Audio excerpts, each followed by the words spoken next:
ગોળો તો જો ગોળો ખાઈ રહ્યો કેવો હતો તમે ખાવા ને તમારા ઘરમાં આવજો સિંધિયા મસ્ત બરોબર એક નંબર ફૂલ એડ્રેસ આલ દેવો એડ્રેસ તો યાર તમે આલો ગાઈસ અમે ગોળો ખાઈ રહ્યા આવા નીકળ્યા ઘેર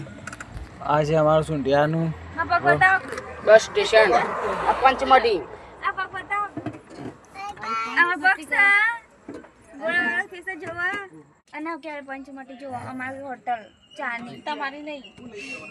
ગોમની ચા એક નંબર બનાવે છે એવો તો ચા ચોય મળતોય નહીં હોય એડ્રેસ આલ દેવો નહીં પીધો પણ તમને કેસે પીવા ના હું તો રોજ આવું જ પીવા તમને ખબર નહીં જ્યોતિબા હોટલ ના હોમ એડ્રેસ બોલો એડ્રેસ કૃષ્ણબા વાળી ના હોમ કૃષ્ણભા આપણે આજકાલના આવ્યા છીએ એટલે આપણું નામ તો નહીં આવડતું પણ હોટલનું નામ પંચમટી કહેવાય છે એટલે ખબર છે આપણને અને એક બે વખત ચા પીધો તો વધારે પીધો નહીં પણ તો ચા મસ્ત બનાવવા તો બનાવવું હોય તો કોમેન્ટ